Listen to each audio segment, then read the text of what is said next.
இல்லை நீங்கள் போய் பார்த்தது யாரை பார்த்தீங்க? யாரோ ஒரு பெரியவர் இருந்தாருன்னு சொன்னீங்களா? யார்? ராஜ்குமார் தாங்க. நான்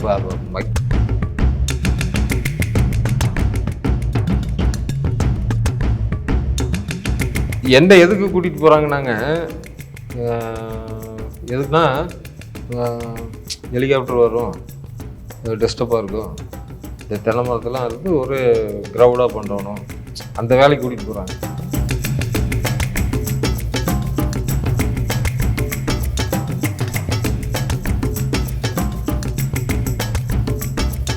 அவங்க அரசு தரப்பில் இவங்க நம்ம மாவட்டத்தை ஆட்சித்தலைவரே நம்பலையா, ஏன் காமெடி பண்ணுறீங்க, வீரப்பனாவது ராஜ்குமார் விடுறதாவது.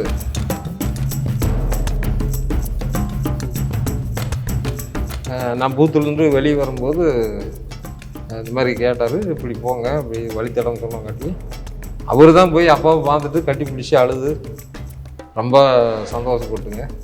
அப்பயே அங்கே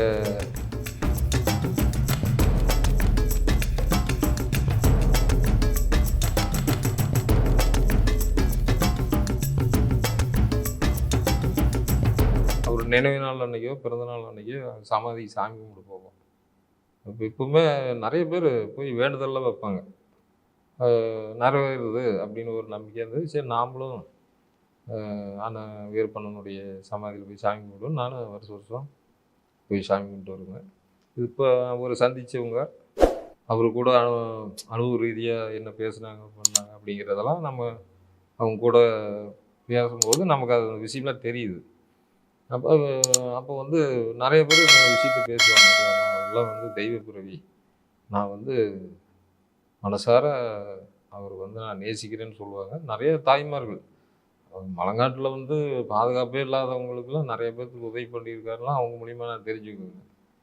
அதே மாதிரி இப்போ ஏழைகள் மீது ரொம்ப பற்றும் பாசமாக என்ன உதவி வேணுமோ அதை செஞ்சு கொடுப்பாரு. அதே சமயத்தில் அரசாங்கத்தை மிரட்டி பணம் கேட்குறதும், ஆட்களை கடத்தி வச்சு உள்ளே இது பண்ணுறதும், போலீஸ்காரங்களை கொலை பண்ணுறதும் நியாயமாகுது. அது அவர் என்ன விஷயத்துக்கு பண்ணான்னு தெரியலைங்க. அந்த அந்த அரசாங்கத்துக்கு தப்பு தான், அது அரசாங்க ரீதி அது தவறு தான். ஒரு குற்றம்னா எல்லாத்துக்கும் குற்றம் தானுங்க. அதை வந்து அரசாங்க திட்டத்தை வாங்கி மக்களுக்காக தான் விநியோகிச்சாருன்னு அதையும் பேசிக்கிறாங்க. இப்போ ஒரு கோடியே பணம் வாங்கினாலும் கூடங்க, அந்த பணத்தை வந்து மலை கிராமத்தில் வசிக்கிற ஏழை எளியவர்கள், அந்த குழந்தைங்க படிப்பு செலவு, திருமண செலவோ, இல்லை வேற என்ன செலவோ, இந்த ஆடு மாடு வாங்கி கொடுக்குறது, இந்த மாதிரி நிறைய உதவி பண்ணிருக்காரு அப்படின்னு அவங்க பேசிக்குவாங்க. அதையும் நாம் கேள்வி. சும்மா போனால் உங்களுக்கே ஆளுக்கு 500 ரூபா கொடுத்துருக்காங்கல்ல? ஆமாம். நீங்கள் பார்த்தது எந்த வருஷம் இருக்கும்? நான் பார்த்ததுங்க 94, 95 இல்லைன்னா 93 இந்த ரேஞ்சில் தான் இருக்குங்க. கிட்டத்தட்ட 30 வருஷம் இருக்கு. 30 வருஷத்துக்கு முன்னாடி 500 ரூபான்றது இன்னைக்கு ஒரு 5000 ரூபாய்க்கு. ஆமாம். ஐயோ ஏங்க சைக்கிள் சொந்தமாக வச்சுருந்தா பணக்காரங்க. அந்த மாதிரி இப்போ தான் எல்லாம் காரு வண்டி பைக்கெலாம் இருக்குது. அப்போல்லாம் செல்ஃபோன் கிடையாதுங்க, செல்ஃபோன் கிடையாது. ஏதோ ஒரு லெட்டர் மூலமாக தான் உறமுறைக்கெலாம் தகவல் கொடுப்பாங்க. அப்புறம் அந்த மாதிரி இருந்த காலகட்டத்தில் நாங்களும் ஏழ்மையான ஆளு தானுங்க, கூலி தொழில் செஞ்சு தானே பொழப்பு நடத்துகிறோம். அது அந்த டைமில் அந்த 500 ரூபா பார்க்குறது ரொம்ப ஒரு பிரமிப்பாக தான் இருந்ததுங்க. நீங்கள் 500 ரூபா வச்சு என்ன பண்ணீங்க? நானும் 500 ரூபாய்க்கு என்ன, எங்கள் வீட்டுக்காரி கேட்டால் என்ன காய்க்கு போனேல வரும்போது போய் இதை வாங்கிட்டு வாங்க, அரிசி வாங்கிட்டு வாங்க, பருப்பு வாங்கிட்டு வாங்க. நல்ல நாடு சைக்கிள் வச்சு சந்தைக்கு கூட்டிகிட்டு போயிட்டேன், அந்தியூர் சந்தைக்கு. சரி சந்தைக்கு கூட்டிகிட்டு போய் எல்லாம் வேணுங்கிற செலவெல்லாம் வாங்கிட்டு அப்புறம் வீட்டுக்கு கொண்டாந்து விட்டு, என்ன காசு விழுன்னு சொல்ல ஒரு 200 ரூபாய்க்கு செலவு பண்ணியிருப்போம். செலவு பண்ணிட்டு அரிசி பருப்புலாம் வாங்கிட்டு, அப்போல்லாம் இன்னும் ஒரு படி அரிசி 4 ரூபா 4.5 ரூபா அப்படி தானுங்க. இப்போ 70 ரூபா 50 ரூபாய்க்கு வந்துச்சு. இப்போ 1 கிலோ 1/2 கிலோ கறி எடுத்தாவே இப்போ இன்னுங்க 5 ரூபா 20 ரூபா தான் 1/2 கிலோ கறி எடுக்கலாம். இப்போ அந்த மாதிரியே இருக்குதுங்க. 700 ரூபாய்க்கு வந்துடுச்சு. ஒரு சில இடத்துல 900 ரூபாய்க்கு கூட விற்கிது. அந்த மாதிரி ரேஞ்சுக்கு போகுது. ஆனால் 30 ஆண்டுகளுக்கு முன்னாடி ஒரு ஆம்பளைகளுக்கு சம்பளமே 5 ரூபா 20 ரூபா தாங்க. ஒரு நல்ல வயல் வேலை செஞ்சாலும் சரி, வேறு எந்த ஒரு ஆண்களுக்கு வந்து சம்பளமே 15 ரூபா, நல்ல வேலை செய்கிறவங்க 20 ரூபா. இந்த ரேஞ்ச் தான் இருந்ததுங்க. நாங்களே பாருங்க ஒரு 1000 செங்கல் அறுத்தா 40 ரூபா தான் கூலி. 1000 செங்கல் அறுத்தா. கிட்டத்தட்ட 1 மாசம் சம்பளம் குடுத்துட்டாரு உங்களுக்கு. ஆமாமாமா. ம். அ அது உண்மைதாங்க. ஏன்னா எங்க உங்ககிட்ட ஏதாவது ஹெல்ப் கேட்டாரா? எனக்கு இத வாங்கிட்டு வந்து குடு, அத வாங்கிட்டு வந்து இல்ல குடுன்னு இல்லைங்க. கேட்டாரா? அது எந்த ஹெல்ப்பும் கேட்கலைங்க. டேய் ஏன்டா அவசரப்பட்டு அடிச்சீங்கன்னு கூட கேட்டாரு. அ ஏன்னா உனக்கெல்லாம் வந்து அந்த மாரி அளவுல தெரியுது. அவசரப்பட்டு ஏன்டா கை வச்சீங்க? பாருடா எல்லாம் அழுகுறானுங்க அப்படின்னு கூட பேசினாரு. இந்த இரக்க குணம் அவர்ட்ட இருக்கும் போல தெரியுதுங்க. அந்த வேற சேத்துக்குழியார் கோவிந்தன் வந்து உங்ககிட்ட வந்து வேற எதுவும் பேசலையா? உங்களுக்கு அங்க வேற எதுவும் அந்த இல்ல ஃபர்ஸ்ட் டைம் பார்த்தப்போ? இல்லைங்க. வீரப்பண்ணன் வர்றதுக்கு முன்னாடி வந்தார்ல தான் மிரட்டி கிரட்டி அடிச்சு கேட்டார்ல. அப்புறம் வீரப்பண்ணன்லாம் வந்த பின்னாடி உண்மை நெல்லாம் தெரிஞ்ச பின்னாடி அவரு எங்க கூட கொஞ்சம் சாந்தமா பேச ஆரம்பிச்சாரு. "டேய் தம்பிகளா, அ ஏதோ வேற ஆள்ன்னு நெனச்சு அடிச்சுப்புட்டேன். எதுவும் மனசுல வச்சுக்காதீங்க." சேத்துக்குழி சொன்னாரு. சேத்துக்குழி சொன்னாருங்க. ம். இந்த மாரி அடையாளம் தெரியாத வழித்தடம் தெரிஞ்சா வாங்க, இல்லைன்னா வராதீங்க. இப்ப வேற இந்த மாரி விஷயத்துக்கு சிக்கினா பிரச்சனை தானே. பார்த்து எல்லாம் சேதுக்குழி தோற்றத்துல எப்படி இருந்தாரு? ஒரு நல்ல கம்பீரமான ஆளுங்க. பச்சை ட்ரெஸ் போட்டிருந்தாங்களா? ஆமா. நல்லா மிடுக்கா ஒரு மிலிட்ரி மேன் எப்படி இருப்பாரோ, அதே மாரி நல்லா ஒரு போலீஸோ, மினிஸ்டரோ மிலிட்ரி மேன் எப்படி எக்சைஸ் பாடியோட இருப்பாங்க, அந்த மாரி இருந்தாரு. ஆளு ஒரு மிரட்டலே பயந்துக்குவாங்க. யாரா இருந்தாலும் பயந்துக்குவாங்க. அந்த மாரி இருந்தாரு. அதனால உடனே அவுத்து விட்டு உங்களுக்கு கிளம்ப சொல்லிட்டாங்களா? ஆ எல்லாத்துக்கும் கொஞ்சம் இந்த அழுதெல்லாம் நாக்குல வறண்டு போச்சு.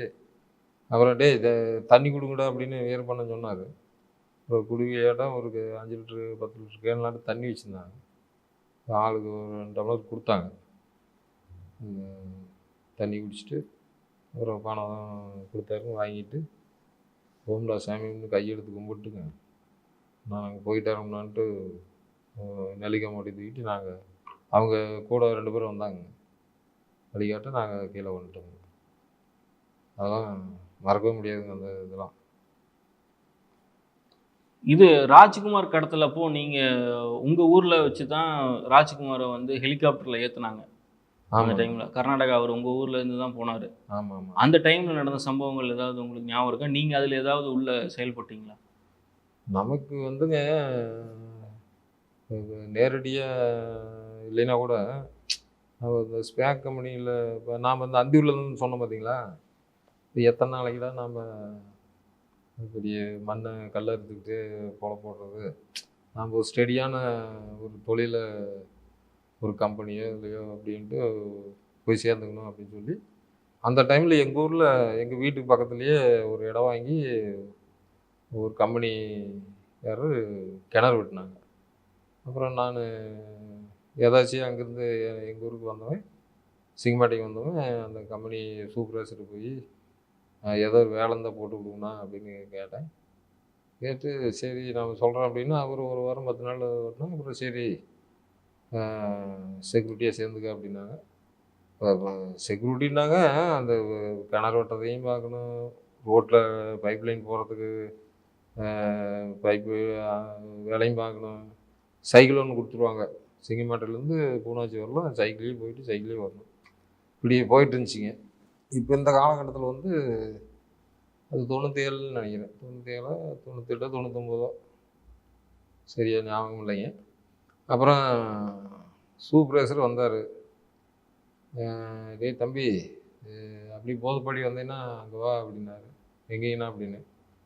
நம்ம ராமராஜன் ஊருக்கு தான் வரணும். அதுக்கு முன்னாடியே இவங்க என்ன பண்ணியிருக்கிறாங்க, அவரு சூப்பர்வைசர் அண்ணன் தான் நமக்கு எல்லா விஷயத்தையும் சொன்னாருங்க. எனக்கு ஆன்னு தெரியல. ஒரு பெரியவர கூட்டிட்டு போறோம், வீல்டு விட்டுட்டு வந்துட்டோம். இது போய் இவரு கூட போய் விட்டுட்டு வந்துரு அப்படின்னாங்க. எங்கேன்னா, அந்த குருவரட்டியூர் போற வழியிலங்க, காந்தி சிலைக்கும் பக்கத்திலேயே ஒரு கரடு, சின்ன கரடா இருக்கு. அங்க கொண்டாந்து ராஜ்குமார் பெரியவர அ விட்டுட்டு ஒப்படைச்சுட்டு போயிட்டாங்க. அ அத வந்து லோக்கல்ல இருக்கிற தலைவர், தலைவர் மூலமா கலெக்டருக்கு, கலெக்டர் மூலமா சிஎம்க்கு அப்போ க கருணாநிதி தான் முதலமைச்சரா இருந்தாரு. அப்புறம் என்ன பேசிக்கிறாங்கன்னா, "என்னப்பா எங்கப்பா ராஜ்குமாரை விட்டுட்டு போயிருக்கு போகிறாங்க. வீரப்பனாவது ராஜ்குமாரை விடுறதாவது. இல்ல நீங்க போய் பார்த்தது யாரை பார்த்தீங்க? யாரோ ஒரு பெரியவர் இருந்தாருன்னு சொன்னீங்களே, யாரு? ராஜ்குமார் தாங்க. நான் வைக்காதனால தான் போய் அதை ஒரு ராஜ்குமார உங்ககிட்ட ஒப்படைச்சிட்டு போயிட்டாங்களா? எங்கிட்ட ஒப்படைக்கலைங்க. ஆ. அதாவதுங்க, இப்போ ஒரு வில்லேஜில் ஒப்படைக்கிறாங்கன்னா அந்த வில்லேஜ் பிரசிடண்டாரு ம். அவங்க கஸ்டடியில் ஒப்படைக்க சொல்லி அவர் நீங்க வந்து பூதப்பாடி பக்கத்துல ஒரு வில்லேஜ் கிட்ட ஆமாம் பூதப்பாடி பஞ்சாயத்து தாத்தாங்க. வீரப்பன் குழு வந்து விட்டுட்டு போயிட்டாங்க. ஆமாம் பணம்லாம் வாங்கினதுக்கு அப்புறம். ஆமாம்மாங்க. ம். அது அது அந்த பிரச்சனையெல்லாம் முடிஞ்சதுக்கு அப்புறம் 100 நாள் எத்தனையோ நாளுக்கு பின்னாடி கொண்டாந்து விட்டுட்டாரு. ம். என்ன எதுக்கு கூட்டிகிட்டு போகிறாங்கன்னாங்க, எதுக்குன்னா ஹெலிகாப்டர் வரும், டெஸ்டப்பாக இருக்கும், இந்த தென்னை மரத்தெல்லாம் இருந்து ஒரு கிரவுடாக பண்ணுறணும், அந்த வேலைக்கு கூட்டிகிட்டு போகிறாங்க. அப்புறம் இடையில இடையில சின்ன சின்ன வேலை தான், அதை வாங்கிட்டு வந்து அவங்க கொண்டு போய் இங்கே விட்டுட்டு வா, ஒரு தேவையான சோப்பு ஷாம்பு ஏதோ ஒன்று கடைக்கு போய் வாங்கிட்டு வரணும்னு சொல்லுவாங்க. இப்போ யாருக்குன்னு பார்த்தா அவர் உள்ள தலைவரோட ஒருத்தர் உட்காந்து பேசிகிட்டு இருப்பார். சும்மா சாதாரணமாக எளிய மனிதனாக உட்காந்து. இப்போ சினிமாவில் பார்க்குறதுக்கு, இப்போ ரஜினிகாந்த் சினிமாவில் பார்க்குறதுக்கு இப்போ நேரில் போய் வீட்டில் சந்திச்சு எப்படி இருக்குங்க? நாம் ரஜினியான்னு நம்ப மாட்டோம். அவர் மேக்கப்பில் படத்தில் பார்த்து பார்த்து நார்மலான மனிதனாக போய் பார்க்கும்போது நமக்கு நம்பிக்கை இல்லாத மாதிரி தான் தெரியும். அந்த மாதிரி தாங்க. இப்படி இதெல்லாம் பண்ணிக்கிட்டு இருக்கும்போது அந்த தென்னை மரமாக அறுத்தோம். அது அந்த தலைவர் ஒரு தோட்டத்தில் இருக்கிற ஒரு 50-60 மரம் மட்டும் அறுத்து விட்டாங்க. அறுத்து கரெக்டாக வீலுக்குள்ளே அதிகாரிங்க, ஆட்சியாளர், கலெக்டர் பேசிக்குவாங்களாட்டுறது. அங்கேயும் இங்கேயும் கூட்டிகிட்டு போய் ஏற்றுனா ஏதாவது பிரச்சனை ஆச்சுன்னா என்ன பண்ணுறது? அங்கேயே இருக்கிற இடத்துலையே டக்குன்னு ஏற்றி கர்நாடக ஒப்படைச்சிடலாம். அங்கே அப்போ பேசிக்கிறாங்க, கர்நாடகா அதிகாரிகிட்ட பேசணும், அவங்க வந்து பிடிப்பே தர மாட்டேங்கிறாங்க. நாங்கள் எதுக்குங்க நீங்கள் சொன்னால் ஹெலிகாப்டர் தரணுமா? எப்படி நாங்கள் உறுதியாக நம்புறது? ராஜ்குமார் தான் ஒப்படைச்சிட்டாங்கன்ட்டு எப்படி நம்புறது? நாங்கள் வேணால் எங்கள் ஃபேமிலியை அனுப்பிச்சி விட்றோம், வந்து பார்த்துட்டு உறுதி பண்ணிட்டோம் அப்படிங்கிற மாதிரி. அதில் ஒரு நாள் போச்சுங்க. அப்போ அந்த ராஜ்குமாரோடைய பையன் கார்லேயே வந்தார். நான் அப்போ இந்த ஒரு காயின்ஸ் போட்டு பேசுவாங்க பார்த்தீங்களா, அந்த ஃபோனு தான் அதிகமாக இருக்கும். நான் ஏதாச்சும் அவர் இந்த மர வேலையெல்லாம் முடிச்சுட்டு சாப்பாட்டுக்கு போதப்படி வந்தோம். ஒரு 2 மணி இருக்குங்க. வந்துட்டு ஒரு காயின்ஸு போட்டு கால் பண்ணி பேசிட்டு, ஆனால் நான் சாப்பிட்டு வரோம், ஆனால் சாப்பாட்டுக்கு காசு கொடுக்கணும் இல்லைங்க. என் வீடு சிங்கமண்டல் இருக்குது. நாங்கள் 2 கிலோமீட்டருக்கு அந்த பக்கம் போதப்படி போகணும். அப்புறம் சாப்பிட சூப்பர்வைசர் சொல்லிட்டு சரி சாப்பிடுங்கடா வரான் அப்படின்னாரு. அப்போ அந்த பூத்து விட்டு வெளியே வரும்போது கரெக்டாக ஒரு கார் வந்து நின்றுச்சு. அவர் கர்நாடகாவில் தமிழ் கலந்த கர்நாடகம் பேசுனார். இது மாதிரி ராம்ராஜ் பிரசிடண்ட்டு வீடு அப்படின்னாரு. இப்போ நேராக போய்க்க, இந்த மொழினூர் பிரிவு இருக்கும், உள்ளே போனீங்கன்னா உள்ள ஜல்லி கிரசர்கிட்ட பக்கத்துலேயே வீடு இருக்கும் அப்படின்னு சொல்லி. அப்புறம் நான் அப்போ தான் நினச்சேன், இவர் எங்கே பார்த்த மாதிரி இருக்குது, இதில் பார்க்குறோம் இல்லைங்க பேப்பரில். இது அந்த செய்தி அந்த போலீஸ் பாதுகாப்போட வந்தாங்களா? அவர் தனியாக ஒரு லேடிஸு இவங்க ஒரு 2-3 பேருங்க. அவர் வேறு போலீஸ் கிலீஸ் எதுவுமே இவங்க நம்பலையாங்க. அவங்க அரசு தரப்பில் இவங்க நம்ம மாவட்டத்தை ஆட்சித்தலைவரே நம்பலையாம். ஏன் காமெடி பண்ணுறீங்க? வீரப்பனாவது ராஜ்குமார் விடுறதாவது. நீங்கள் சொல்கிறது பார்த்தா வீரப்பன் வந்து ராஜ்குமாரை கொண்டு வந்து ஒப்படைச்சதுட்டு கிட்டத்தட்ட 2 நாளைக்கு மேலே அரசாங்க அதிகாரிகள் வந்து யாருமே நம்பல இதுதான் ராஜ்குமார்னு. நேரடியாக பார்க்குறவரில் நம்பலைங்க. இப்போ சினிமாவில் பார்க்குற தோற்றம் வேறையா இருக்கும், நேரில் வயதானவர் எப்படி இருப்பார்? சினிமாவில் பார்த்து இப்போ வயதான முகத்தை பார்க்கும்போது இது அவர் இல்லை அப்படின்னு நாமளே அதுதான் சொல்லுவோங்க. அந்த மாதிரி இவங்க நம்பலை. இவங்க நேரடியாக வந்து தலைவர், ஏன்னா மாவட்ட ஆட்சித்தலைவர்னாவே ஒவ்வொரு வில்லேஜ் தலைவர் பேசுனா உண்மை அறிஞ்சிக்கிட்டு தானே இது பண்ணுவாங்க, சம்மந்தப்பட்ட அதிகாரி விட்டு. இது எப்படின்னாங்க, இப்போ நான் எப்படி அந்த வேலைக்கு போனாங்க, இப்போ அந்த சூப்பர்வைசர் வந்து அவர் அந்த கம்பெனியில் வேலையில் இருக்கிறாரு. நானும் அதே கம்பெனியில் இங்கே கிணறு வெட்டுற இடத்துக்கு நான் தான் இன்சார்ஜு, செக்யூரிட்டியாக வேலை பண்ணி பார்த்துட்டு இருந்தேன். அப்புறம் அந்த தலைவர் வந்துங்க அந்த கம்பெனியில் டைரக்டர். இப்போ அந்த தலைவர் வில்லேஜ் தலைவர் இருக்கார் இல்லைங்க, போதப்பாடி வில்லேஜ் தலைவர், அந்த கம்பெனியில் டைரக்டர். அவர் அங்கே போகும்போது அந்த வேலைக்கு என்னையும் கூப்பிடும்போது எல்லாம் ஒன்று சேர்ந்துக்கிட்டோம்.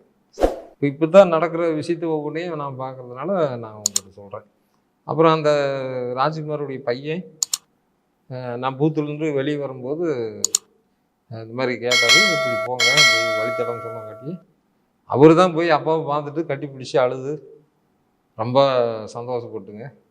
அப்பயே அங்கே எனக்கு வந்து அந்த டவுட் வருது, எதுக்கு மரம் இருக்கிறாங்க, எதுக்கு ஹெலிகாப்டர்லாம் பேசிக்கிறாங்க அப்படிங்காடி தான் ஏங்க எதுக்குலாம் இதெல்லாம் பண்ணுறாங்கன்னு கேட்கும்போது தான் அட மடையா இத்தனால நேற்று பார்த்தே இல்லை, அவரு தான்டா ராஜ்குமார், கன்னடம் நடிகர் இருக்கார்ல, அவர் தான் ராஜ்குமார், உங்களுக்கு அடையாளமே தெரியலையாடா, இத்தனை வாய் பேசுகிறேன் இதெல்லாம் கூட தெரியாதா. ரெண்டு ஹெலிகாப்டர் வந்துச்சுங்க. அப்புறம் ப்ரெஸ் மீட்டிங் வச்சாங்க, ஆனால் பேசலை. அண்ணா என்னென்ன ஆச்சுன்ட்டு கேட்குற மாதிரி கேட்டேன். இப்போ திரும்பி பார்த்தேன், பின்னாடி 2 போலீஸ்காரர் சைக்கிள் வந்துட்டு இருக்காங்க. இப்போ தேவர் ஜெயந்தி மாதிரி வண்டி பெரிய இதாக கூட்டம் சேர்த்தா என்ன பண்ணுறதுன்னு ஒரு அச்சம் ஏற்பட்டாலும் இருக்கலாங்க. ஆரம்பத்தில் அவங்க சகோதரி வந்து வனத்துறை அதிகாரிகளோ வனத்துறை சார்ந்தவர்களோ தெரியல, பாலியல் வன்கொடுமை செஞ்சிடறாங்க. இதை வந்து யாரோட சகோதரி? வீரப்பனுடைய சகோதரி.